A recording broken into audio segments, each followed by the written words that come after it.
Dear viewers, ladies and gentlemen, Assalamu alaikum and a very good evening to you all. Welcome to our show, Scholar Alap with Dr. Farzana Nahid. Dr. Nahid is currently working as an assistant professor at the Department of Marketing and International Business, North-South University, Bangladesh. Ladies and gentlemen, North-South University is one of the leading private universities in Bangladesh and doing great forward. She's also the director of NSU Startup Next. She's also serving as the chair of Outreach Committee. She's also serving as a career and personal counselor of the undergraduate and postgraduate students. Ladies and gentlemen, she is a very well-known face in our country as a senior news presenter at NTV Bangladesh since 2004. Many of us grown up watching her presenting news, ladies and gentlemen. She's also a trainer for City Alo Women Certificate Program. Besides training and teaching, ladies and gentlemen, she's also actively involved in research.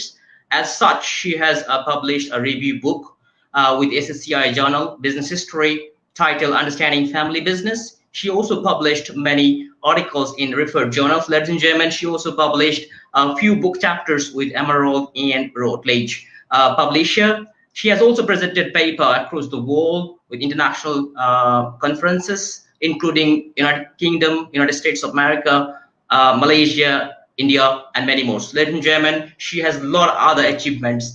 Without further ado, we are very, very delighted to have Dr. Farzana Nahid on our show this evening. Dr. Farzana Nahid, welcome to our show. Thank you, Mahfuz. Thanks a lot. That's an honor. And thanks for all your kind words while introducing me. I don't do much actually, but it sounded good from here. Yeah, thank you so much, Mahfuz.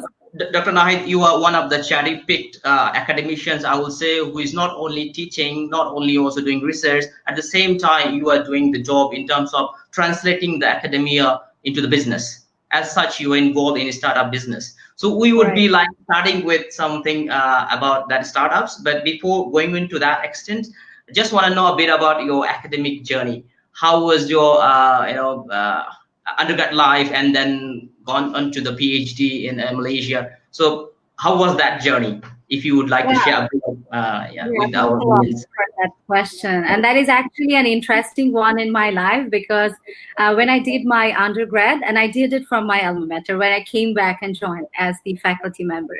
So I did my undergrad and postgrad at a stretch. And then I was working in corporate sector actually, and I had no clue that one day I'll be an academician or I'll be a faculty. So it's actually a career turning point that took place when I started my PhD. So I'll get to that afterwards.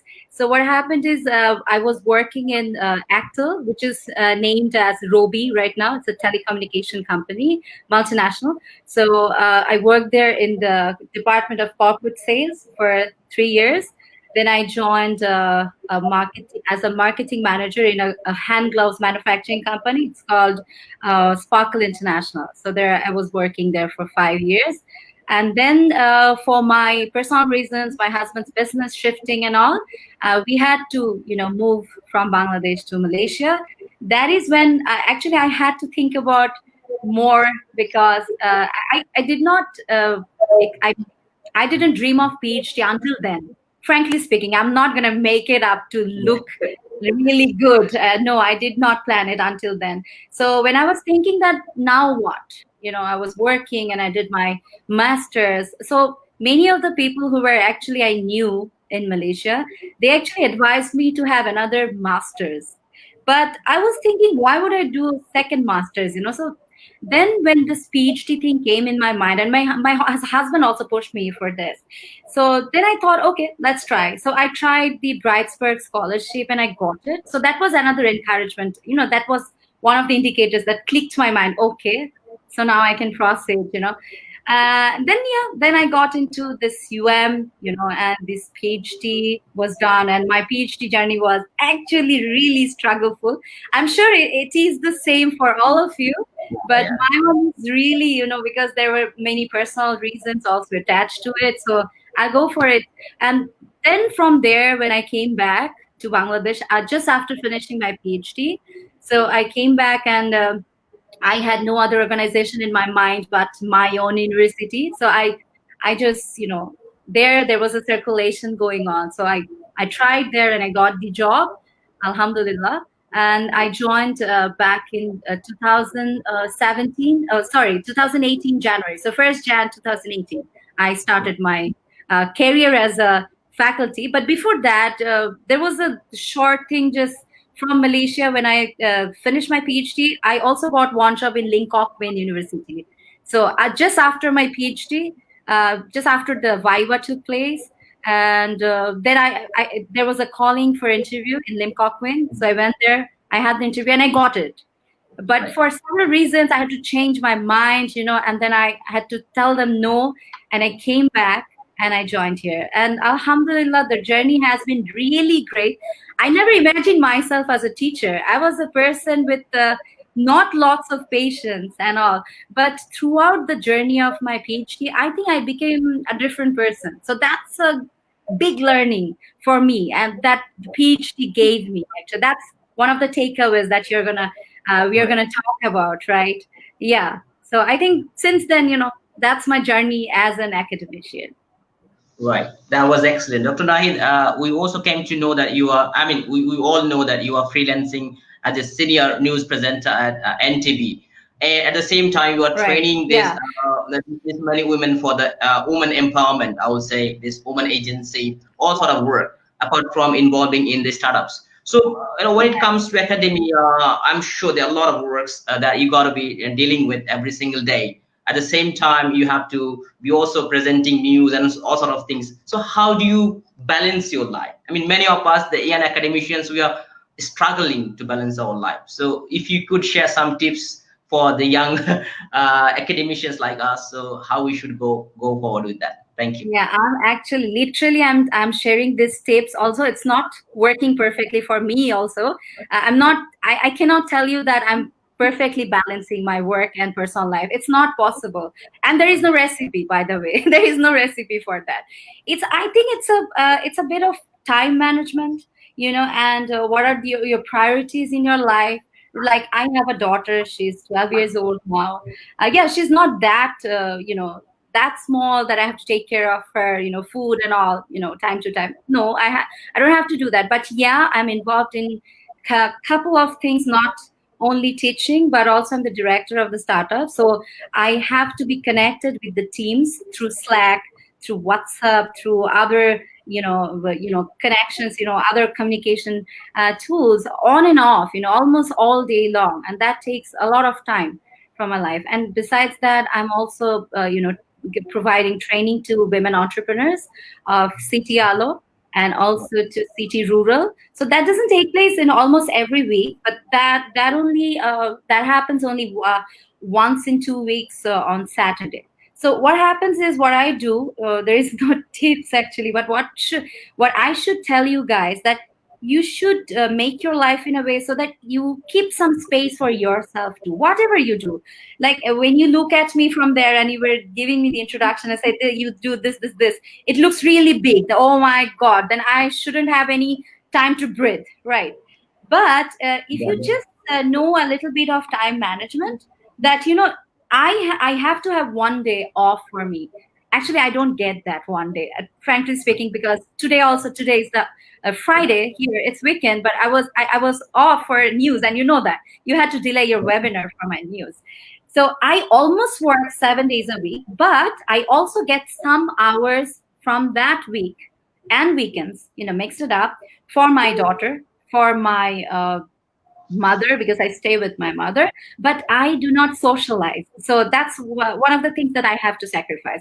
I do not frequently go with friends or colleagues for coffee or and all.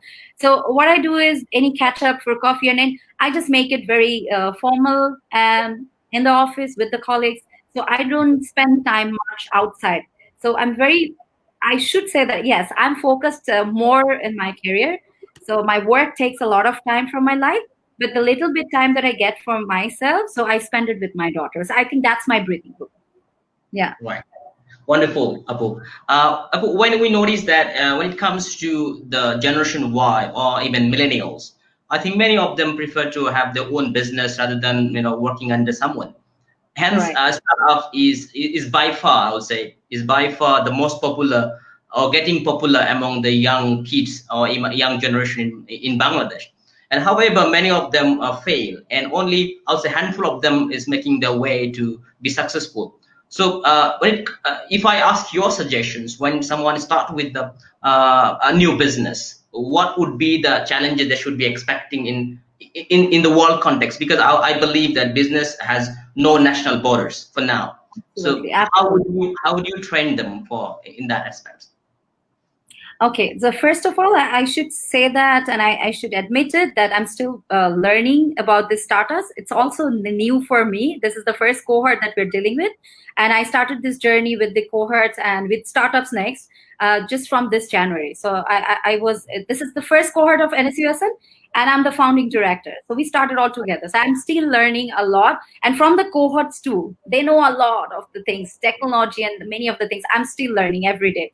But my suggestions, when I look at the mentors who are giving them training, most of it, advisors that we have internally and externally, they all say, and that I also think, I also, admit with that, and I agree with them, that they should have patience, risk-taking capacity. That's what we define, how we define an entrepreneur, right? When we say it's an entrepreneur, I think entrepreneurship is not a person. I said that before. Entrepreneurship, I think it's a personality.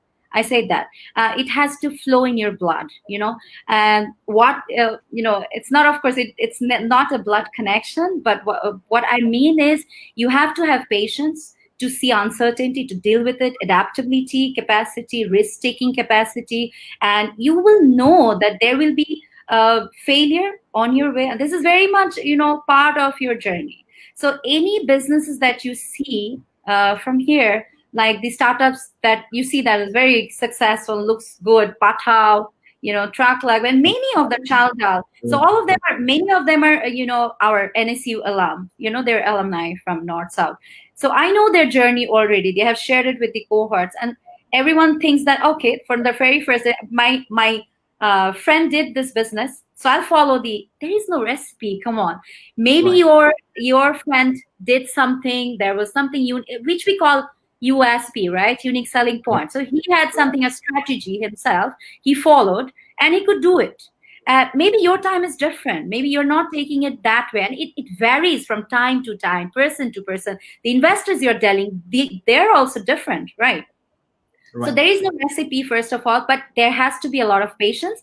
And when you choose an idea, I think that is a time that from the very initial stage, you have to do a proper market research. Whether your idea looks impactful or not, do not just randomly choose any idea. That I would suggest, because there are so many ideas now. We think that we can, just pick one idea, and we think that there is an app we can make and just deliver that idea through the app. But you have to find it out whether it has a proper demand in the market. Where are you solving a real problem? So that's a big question. Are you solving a real problem? You ask yourself. So there are some pre-questions that you ask yourself, and if you get the proper answer, then you are able to answer those questions to your investors, because you will be needing investors, right? You need to raise funds. Yeah. So when we call startups, it has to be impactful idea. It has to be, tech savvy. There has to be a technology-based solution to your product, because there is no room for anything else but technology. And now this post-COVID has taught us even more about technology. It has to be technology, right? And then it should solve a social problem, I would say, a real problem. And there has to be a good need, a market demand. And another thing, I just click my mind. That is your team. Sometimes we think that just like a class assignment, what students do is they choose their teammates among their best friends. They think, oh, okay, I just know them and it's better, I don't take risk, I don't know any other people. But when it's a business, it is accountability. And there is there is a point that maybe your best friend cannot be the best team partner. Maybe he doesn't have that skill. So I would suggest that you should have a team with diverse skills. Like one has to be from, who knows operations well. One has to know the technology well. One has to know the marketing branding well. That is how, you make a strong team. And that is how you are capable enough to answer all the questions what your investors are going to ask you. And they will also feel confident if you feel confident about your team. So I think team building capacity is very important too. Dr. Knight, when it comes to increasing the number of startup businesses in any country, so how do you position the business school, the role of business school in a country to enhance the number of startup companies in any country, in any setup? Oh, that's of course. There's a big room for that. Of course, as you said in the beginning, that North South is the pioneer among the private universities of Bangladesh, and actually this incubation program, North South University Startups Next, this is actually the first time ever a comprehensive type of incubation program. And I would like to define a bit what I mean by that. There are many accelerators actually taking place in the country by Dhaka University, Daffodil, I think BRAC University too. But unlikely, we have set up this as one where these cohorts who and the shortlisting is also very critical.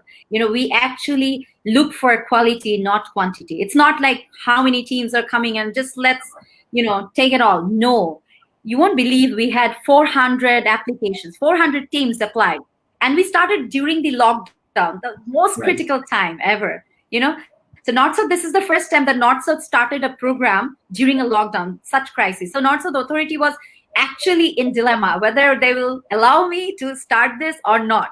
I took this challenge because the advisors that we have, alhamdulillah, they're really good, and all the knowledgeable people in the startup ecosystem, they're with us.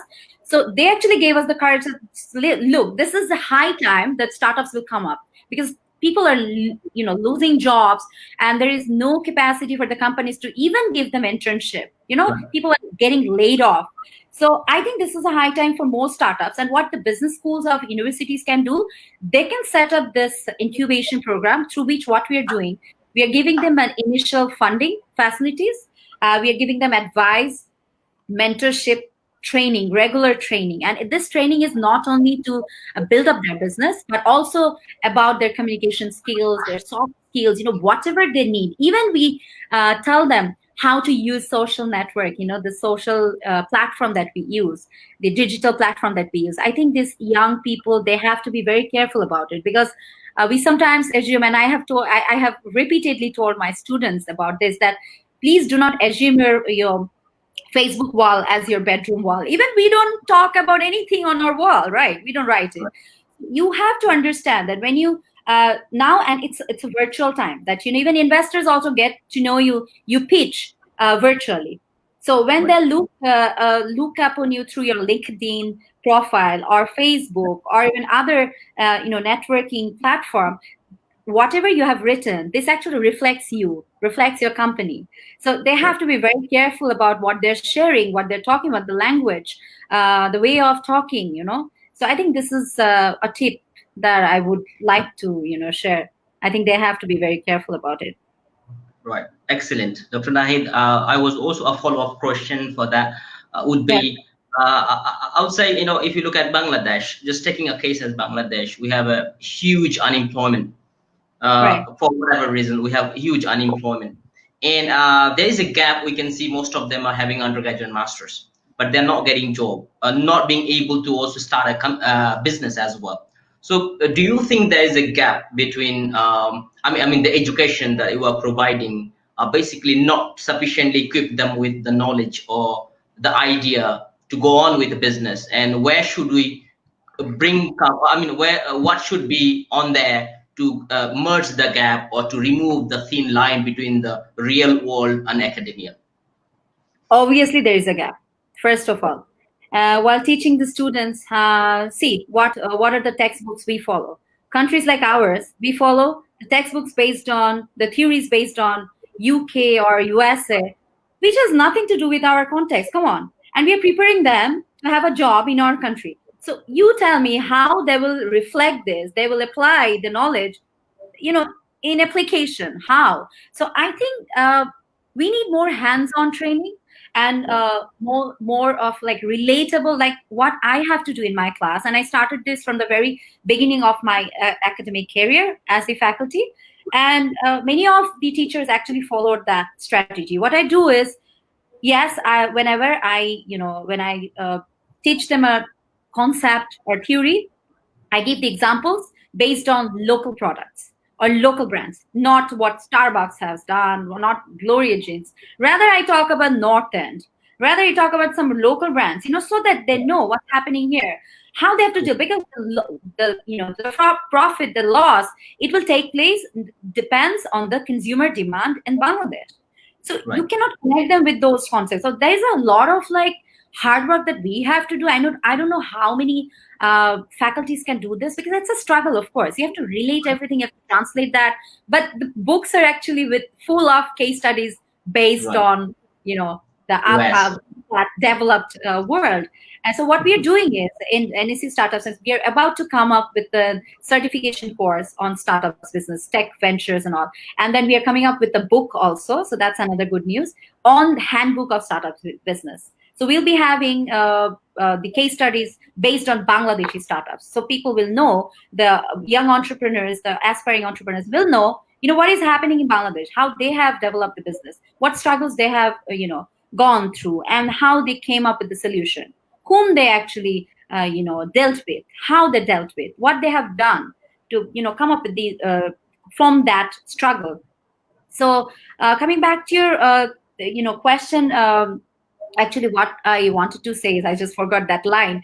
All right, because I wanted to say something else. I forgot. I think, I answered your question, right? Yeah, you answered it well. Dr. Knight, when it comes to education, right, the systems that we are having now, currently running in, definitely, I would say it's not fully successful. That's why we have a lot of unemployment. So we now notice a lot of online courses. Through the course, we can learn from different universities from all over the world, right? So if I ask you a very straightforward questions, what will the education look like in 10 years' time? I mean, according to you. Oh, yeah, I have a lot to say about it. And for sure, in 10 years, that's a lot of time, right? So I would say a period of 10 years is enough time to see a major shift in any aspects of life. And of course, education is one of them. So all the features that will impact the future of education, I think technology indisputably has the upper hand, of course. We cannot deny on that. So it is already happening, of course, the technology and adapting with technology, but further improvements will definitely be expected. So if I tell you some particularly what should be there, I think the textbooks and curriculums have gone digital. Online lessons, as you said, and the classes have become much more popular. Computer-based tests have become the norm and so on. And in the next decade, I think it will, feature greater assimilation of technology in the learning process. And then I think things like virtual and augmented reality, VR and AR technologies are fast gaining grounds and will have a great impact on education. 3D printing can take place, I guess. I'm hopeful about more and more technology. The growing popularity of online courses, as you said, Udemy, Coursera, I think this will raise the number, and, more universities will, take place in, I think our universities can do that too, right? The local universities. Right. Yeah, and I think there will be more of decentralized and skill-based learning, as you said, skill-based learning. So I think many mainstream jobs, as you said, why they have gone unemployed. And many of the companies, they often, they knock me and say, we don't find the right kind of talent. So what do you do as a teacher? Many of them ask me, and yeah, the thing is, as I said, it's a more of like data learning, technology-based, soft skills, and whatever taking place now, whatever is taking place in the fields of operation, in business, in companies, I think we have to have a bridge in between and take care of that in learning process. And I think it will be more experiential and more focused on students being able to gain employable skills, as I said. And then I think this learning will no longer be general, and I think it will be more focused on specific needs, not generalized, that everybody has to do this. So specific. I think there will be more focus on individualized and personalized learning. And yeah, I think that is all I can think about right now. I think it's about what you know. Recently, I had one experience of, getting information from one of my students. He said he went for interview, and one of the IT company in Malaysia, they said, I don't want to see your grade. I don't want to see your, what grade you got and the CGPA. Show me what you can do. This is your computer. Show me what you can do. Exactly. I think this is the, this is the way maybe we're moving towards to. Yeah. And I've seen that, more often. Why I'm telling you, because sometimes if you tell me that, how I started my PhD, so I can share my own experience. When I got graduated from North South, I thought, wow, I'm really good in English and all, so I was confident.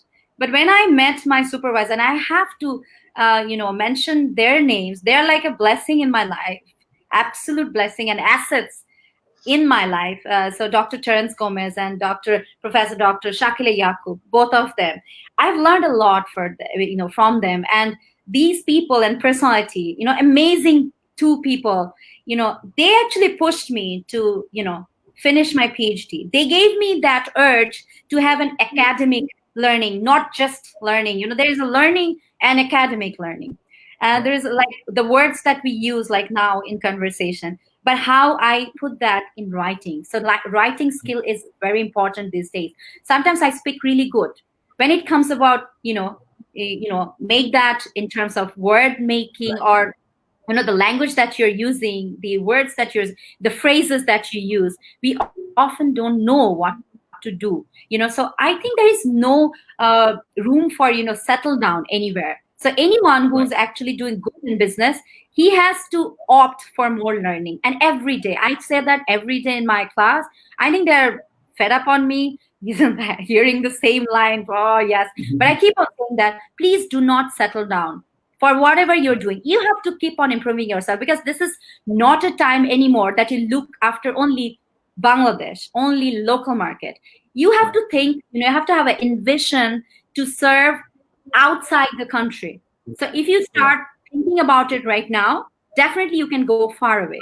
So do not just get that, push afterwards. You have to push yourself. Do not wait for a miracle to take place and then you'll go afterwards. No, why would you do that? Everything is actually counting on globalization right now. Right. So I think you can get prepared for that. We have enough logistics right now. We have enough mentors. And this virtual thing, Mahfuz, I would say that this, many of the people say this is a curse. But I think for Amader Moto Jatir Jonno, it's a blessing. It has pushed us 10 or 15 years ahead, that you have to adopt technology. You should know what is e-learning. You should know. So I think that is a good thing taking place. Absolutely. Dr. Nahid, moving on, would be more wanting to know about academia. So first of all, there are many students, postgraduate students from Bangladesh who always opted to go for higher studies in different parts of the world. So what would be your suggestion to them who are taking up for PhD? What are the key takeaways that you learn that you might sometimes feel that I could have been knowing it earlier, so I could better prepare, or I could have it could have been a different journey? Oh, sure. Yes, I regretted that already, because it was actually struggleful for me, because I did not have any research background, So I actually struggled like anything first 2 years of my PhD, I would say. I won't deny on that.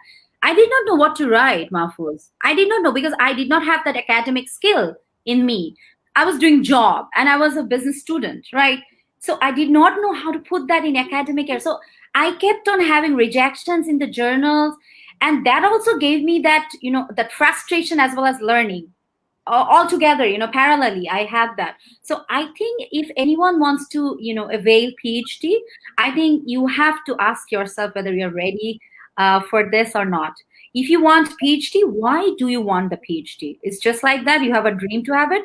I think no, because PhD is something that you need focus, you need determination, lots and lots of patience. And if you have the preparation of having some research done, I think the students, some of my postgrad students, they're actually affiliated with us, with some of the senior faculties, to do some research. And this is really good. I wish I had that, because I did not have that dream, I did not plan for it before. So it just suddenly came in my career plan, and I had to choose that.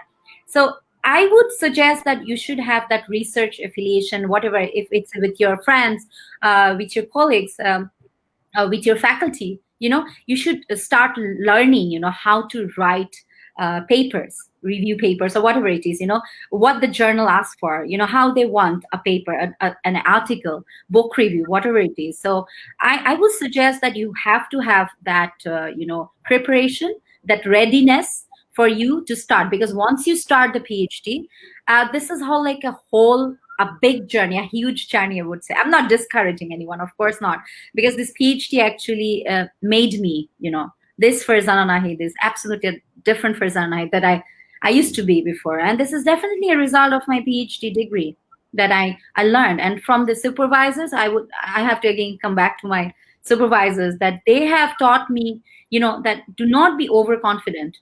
When you know something, you never know whether that's the best thing or not. And most of the time, it's not the best thing, because you never know that, somewhere else, someone is thinking beyond your thinking, So you have to check and check again. So there will be lots and lots of trial and error when you start your PhD. There will be preparation, rejection. So please prepare yourself mentally and be strong. You have to take care of yourself as well. Health-wise, it's a lot of pressure. Many of the PhD students I know, they're going through, mental dilemma, counseling, and I've done that too.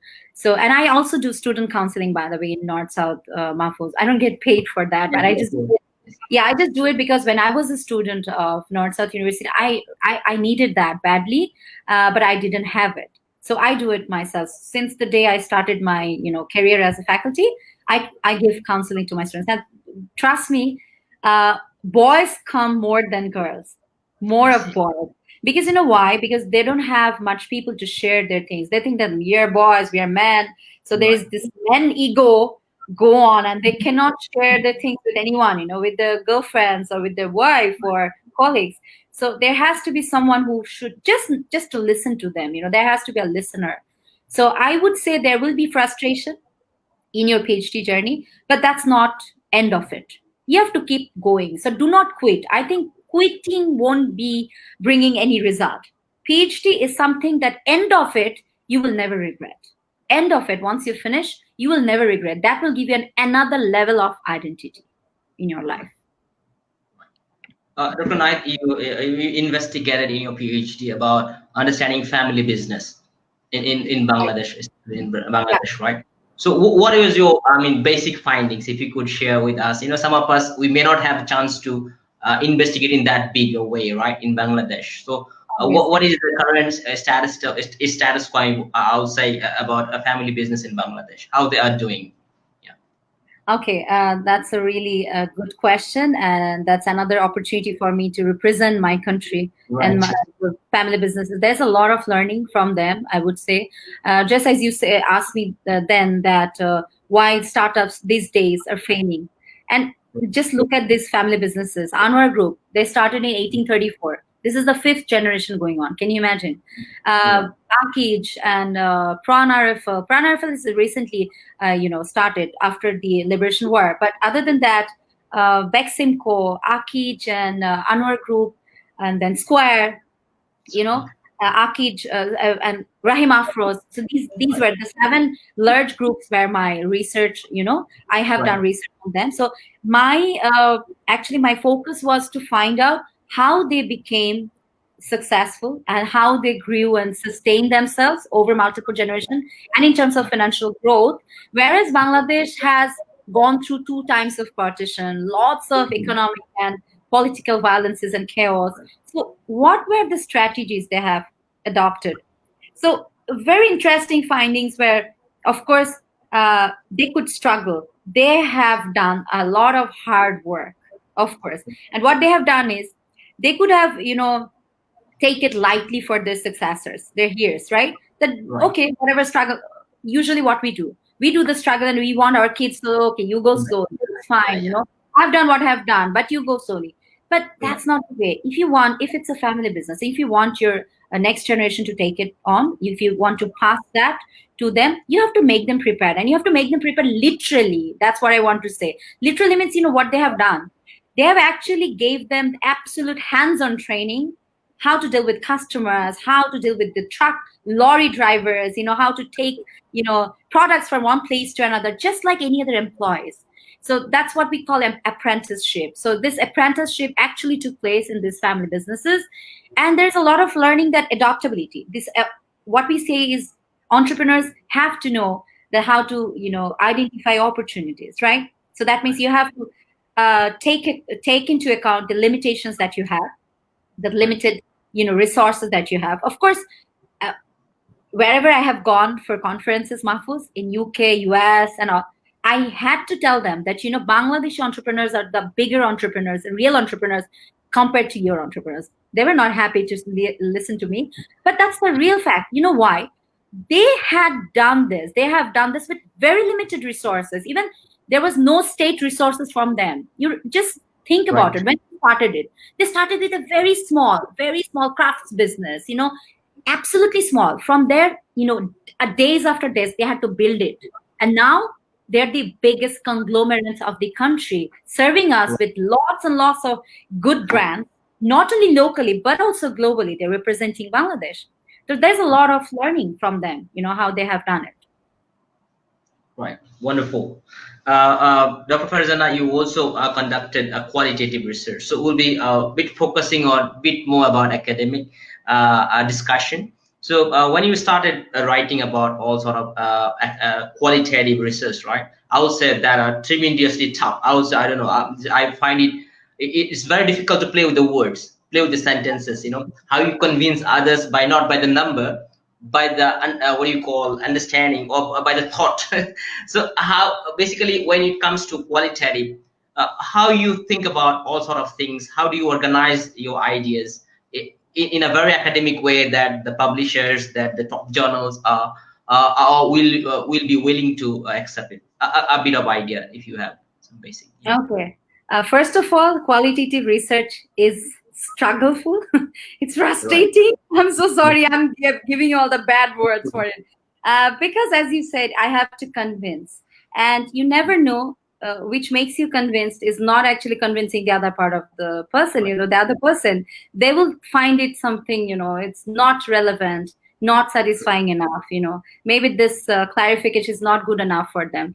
So any writing, any publication that took place qualitative, because that's my, and I do case studies a lot. It's a lot of lots of time take place, and you have to be patient in terms of qualitative research, because there will be lots and lots of trial and error, rejection, revisions. I have done 11 revisions in one paper. So that's in my head right now. And at one point I was about to quit. I said, oh my God, I don't need this. Come on, man, I can't do this. 11. So at one point I was also thinking, okay, what this editor is thinking about. I mean, why he's not even giving me the opportunity to publish? Let it go. You just tell me that, okay, it's rejected. Go. Then I can also stop at one point. But he didn't say it. He wanted me to, you know, work on it over and over again. So I would say that critical thinking is very important, you know, in terms of critical evaluation, critical thinking, and lots of reading will be helpful. But having said that, of course, it is, you know, difficult and compared to the quantitative, because as you said, it plays with numbers. We cannot play with numbers, right? So it is the interview, then you have to do the transcript, and this interview might not be satisfying your objective of the paper. So you can come, you know, maybe at the end of it, you have to go back to the interviews again and talk to them and, you know, review it to get things done in a way that you wanted to do, because it's not matching your objective. What you wanted to do is actually not matching with the findings. So I think it's struggleful, but it is a good way, because I find interesting in doing qualitative research. I think that if you can convince people by doing so, it's a struggle. Of course, it's not easy. Nothing is easy in the world.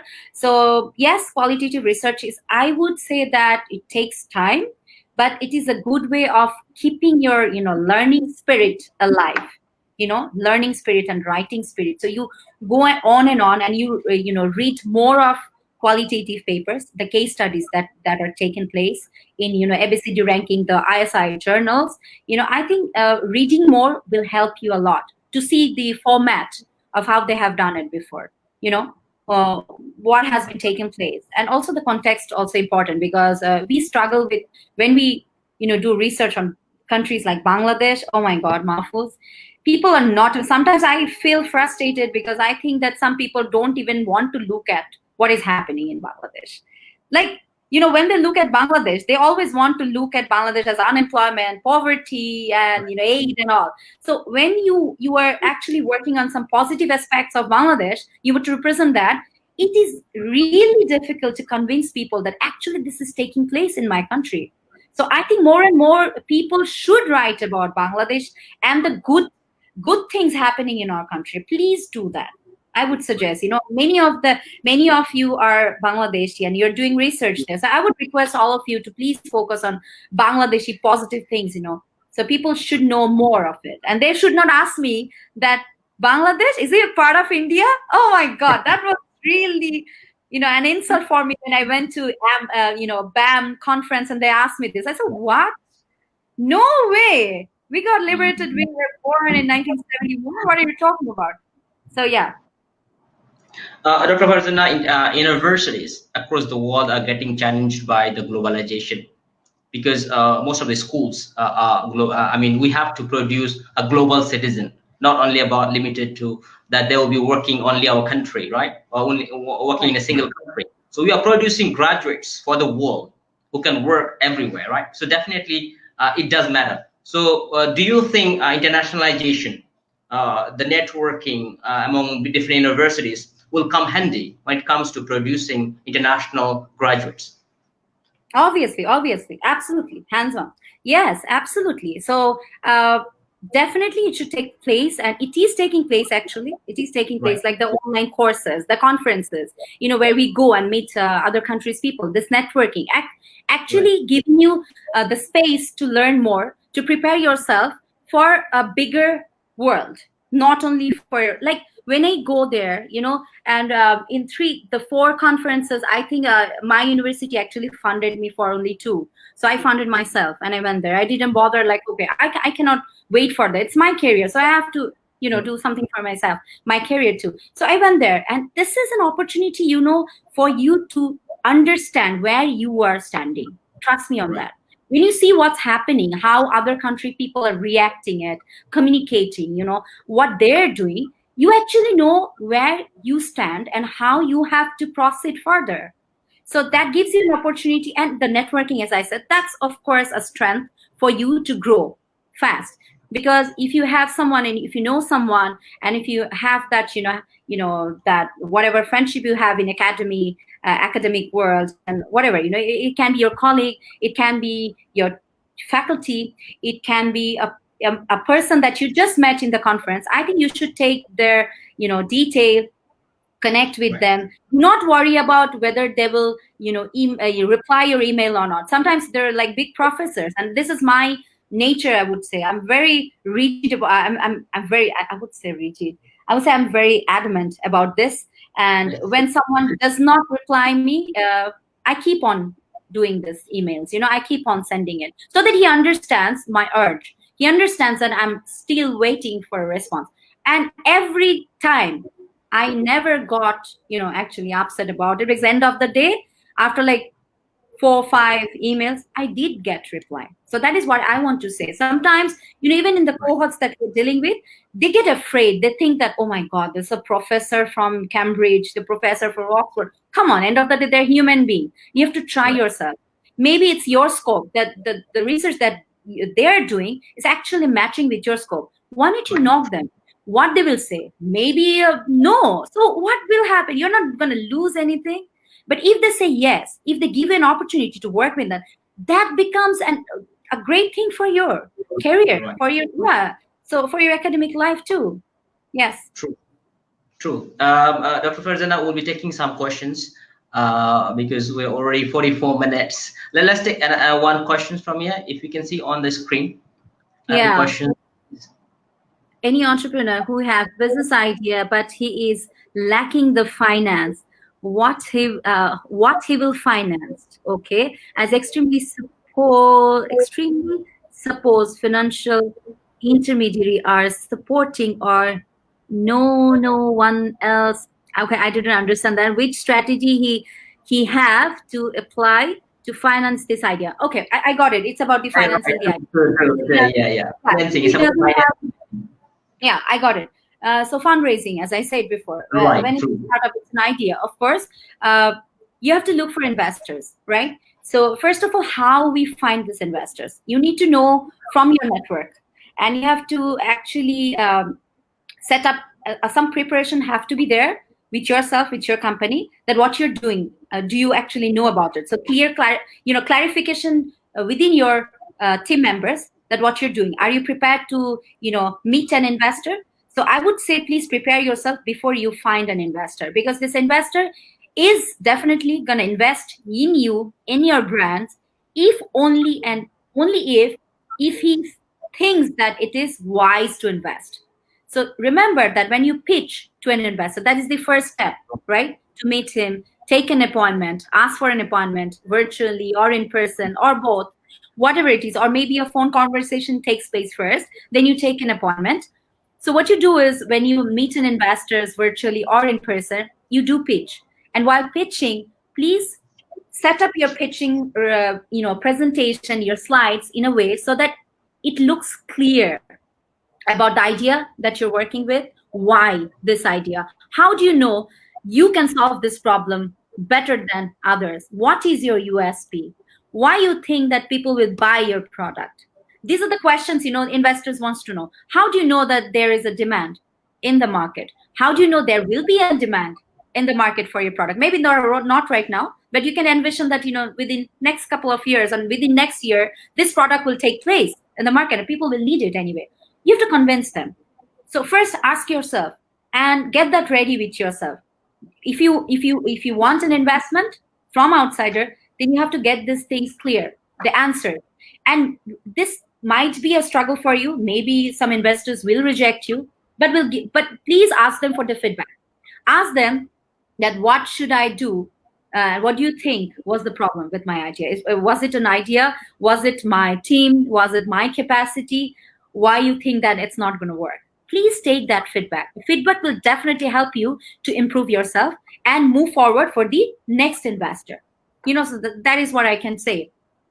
And there is a lot of investment companies right now, venture capitalists, and if you know that the Startup Bangladesh, this is a segment of our ICT ministry. Paulo Bhai is leading that, and Tina Sabine Appa she's my advisor in NECUSN. She's the MD of Startups Bangladesh. They're investing in startups, and there are a lot more opportunities coming up in the country. So you have to look for it. Find those opportunities, get into the connection with these people, know them, talk to them, and they're not rude people. Trust me on that. They want good, ideas to come up and take place in the country. They do want that. True. I think there are many angel investors as well in Bangladesh who are willing to, put their money. But Dr. Nahid, what I was wondering to ask you is that there are hundreds of, I would say thousands of, young or millennials who are willing to, come into this new era of business.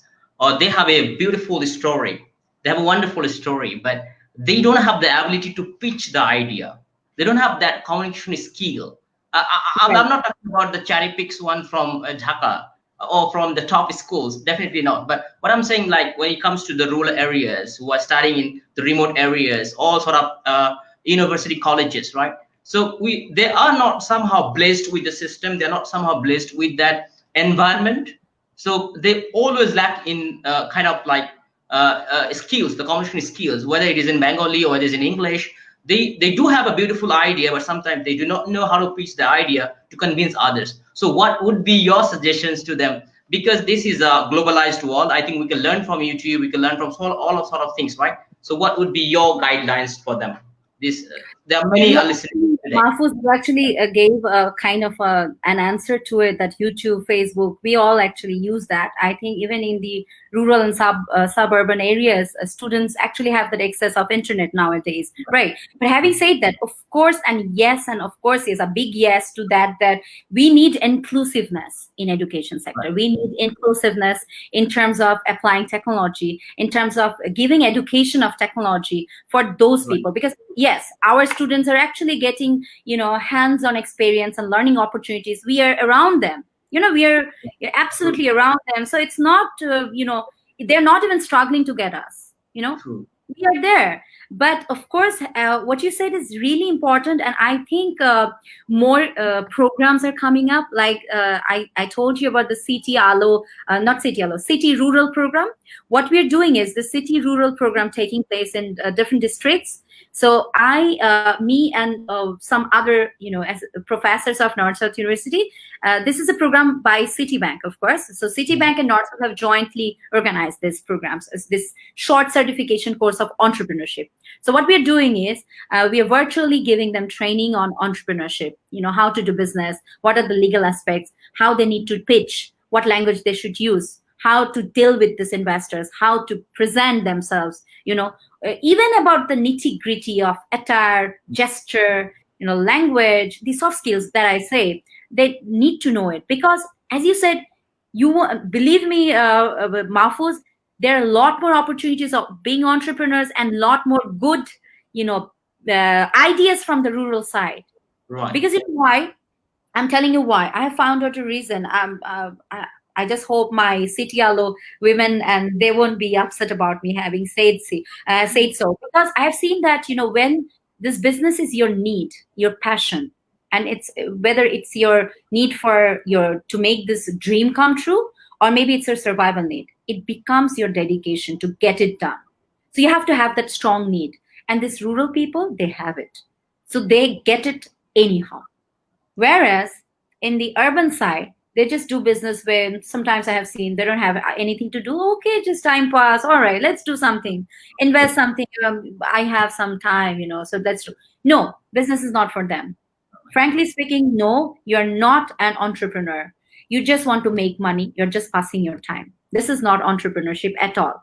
Entrepreneurship absolutely is giving your time, energy, your dedication, focus. It has to be your passion. You have to love what you're doing, you should love that.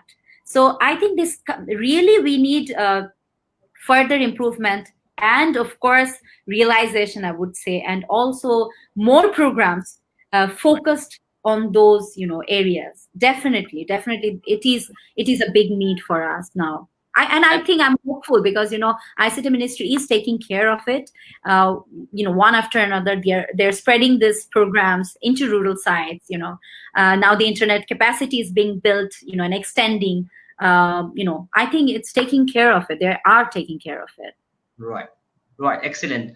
Dr. Farzana, I'm very glad to know that one of the leading private universities in Bangladesh, North-South University, is working towards that and doing some, I would say, virtual training and so all of things. Because traditionally, what we see is that most of the NGOs do take care of some of the skills in that part of the world, but our universities are not very much engaged with that. So I believe, not only North-South, but all other private universities, all other public universities, I think we do have some responsibilities to do take care about the skill development programs, about all those sort of peoples who are having a lot of time, I would say, but not having right things to do, or they are not, I would say, not right knowledge, or they're not equipped with the knowledge that they are. Because we're resourceful, we have better resources compared to them. Right. So I think we should utilize those resources for a better, well-being of the community. That is our responsibility too, as an educational institution, of course. Right. So yes, we agree on that. Right. So, Dr. Farzana, we are we're towards the end of our program. If you have any last word or any last, I would say, advice to the young generation, I would say, who are millennials, consider in 20s or beginning of the 30s. There are many, I say, somehow they are frustrated, not really getting many things that they want, and they keep comparing themselves with the world. and they don't get that facilities. So what would be your suggestion for them to be more precise in terms of selecting a direction, putting more hard work on it, and all sort of things? Okay, I'm still learning, Mahfuz, so I'm not in a position to give them any big advice. But what I'm learning, I can just pass it to them. What I've been saying, in my students, they're also getting frustrated. Many of them stopped their, career planning to go, abroad. They couldn't get internship, and they were in a process of applying for higher studies. It also got interrupted because of this COVID situation. But for any situation, COVID or non-COVID, even before COVID, we had different type of struggles. So there is no life actually without the struggle. So I would say, do not take this struggle as something that can stop you. So I always say that you can learn from a problem, or you can run from it, right? So it's up to you. So I think stand in a way so that it doesn't stop you. Of course, sometimes you can fall apart, because we are human beings with flesh and blood. Of course, we will give that, maybe we will get that punch on our face. We will face that struggle, and that is part of your learning, right? Maybe you are going to fail once or twice or thrice. Yes, risk taking is absolutely relevant with whatever assets you have. I know many people say that, yes, ma'am, you can say that so easily because you never struggled with money and this. You don't know what happens, when we don't have it. Of course, I agree that struggle. But I would say that if I look at my country and the people, I think we have bigger capacity than we utilize it. So I think what you have to do is you have to look up, not look down. Of course, when you look up, I don't mean that you look up to the developed country and be frustrated. Come on. You cannot compare yourself. Apple cannot be compared with orange. It's a whole different ballgame, right? It's a different thing. My country and their country, it's absolutely different setup. State formation is different. Government, and everything is different, right? So I think do not compare with all those, unrelevant, of course, you should be prepared to at least, synchronize with those people at one part of your time, in your career, in your life, I would say, of course. But for now, I think do get upset, ventilate yourself. You have all the right to get upset, to be frustrated. This is a time, of course, it is a frustrating time. Come on, I get frustrated too. I'm not saying that I was smiling every day when the corona took place. No, I felt frustrated. There were mornings when I didn't want to wake up. I didn't want to face the morning. But again, at one point of time, I thought, no, I cannot stop doing things, because life will go on. Whatever happens, you cannot stop living your life. So I think be optimistic is the way out. So don't be hopeless. Maybe for some time it is stuck, but it is not end of it. That is what I want to say. I think be optimistic, be hopeful about a good future. Maybe things are not going smoothly as you planned, but there are situations in your life. There can be a death. There can be a loss in the family. This is another type of an uncertain situation, right? That we don't have control.